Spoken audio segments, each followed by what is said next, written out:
In the history of musical theater, few have had more influence than Andrew Lloyd Webber. And in this labyrinth, where night is blind, the phantom of the opera is there, inside my mind. The Phantom of the Opera there, the longest running show in Broadway history, is just one example of his work, which also, of course, includes Cats, Jesus Christ Superstar, School of Rock. We could play this game all morning. Now, though, for the first time, the 7-time Tony winner is scripting his own story. It's a new memoir. There's an album as well. It's titled Unmasked. So honored to have you this morning. Thank you very much. Thanks for coming in. Great to be here. You wrote early on in the book that you had long resisted writing a memoir. Yeah. And then you churn out this 500-page memoir. I agree. It's long. It's long. Why so long and why now? Well, I couldn't really shoehorn everything in, and I only got to Phantom of the Opera anyway, so the thing is very useful as a doorstop. That's not true. I'm about 60 or 70 pages in. It's absolutely fascinating.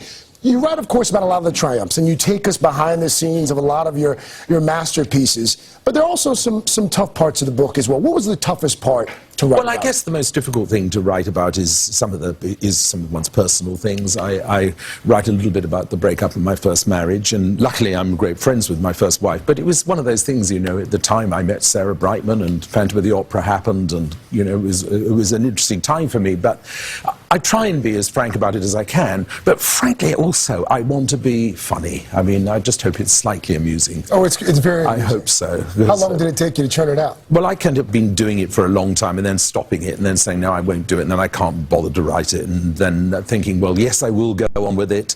And anyway, it sort of took a while. And I did it all on my iPad. So the thing is that I love actually writing. I can't write lyrics, but I think I can just knock up a bit of prose. So I quite like that when I'm not doing music. It was a sort of good thing to do. Why did you stop at 1986?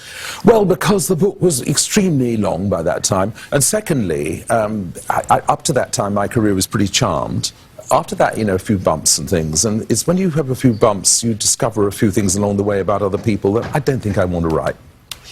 So it stops there. When you look over your shoulder and you look at your body of work, is there one in particular that you are proudest of? Do you know, the thing about musicals is they're like kids. And it's a sort of silly answer in a way, but it's true.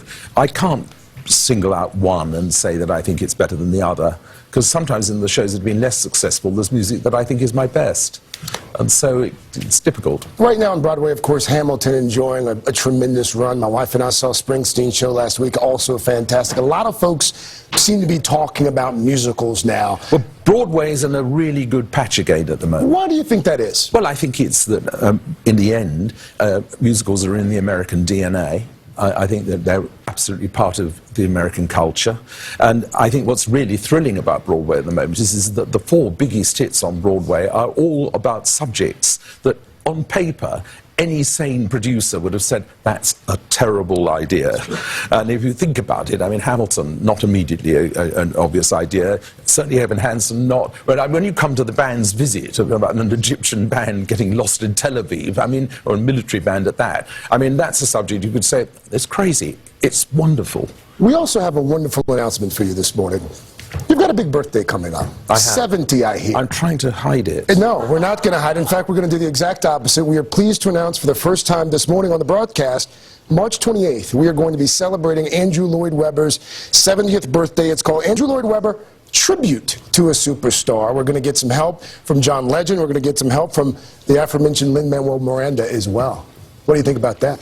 Well, I think it's fantastic. I mean, I'm a great fan of Lin's, and he's a true musical theatre animal, so hopefully it'll be great fun. It's going to be a great show. What are you working on next? What's the next music? I can't tell you. Oh, there's something in the works. I'm close, but another couple of weeks I might be able to talk about it. But, okay. I'll be back for the NBC Superstar anyway, Jesus Christ Superstar. In April, we're going to hold you to it. Thank you. Sir Andrew Lloyd Webber, enjoyed it. Thank you very much, sir. Unmasked, by the way, the book, it comes out tomorrow, with the album to follow on March 16th. And again, you can catch Andrew Lloyd Webber Tribute to a Superstar on March 28th and Jesus Christ Superstar live in concert on April 1st, both right here on NBC. We're going to be seeing a lot of you over the next month or so.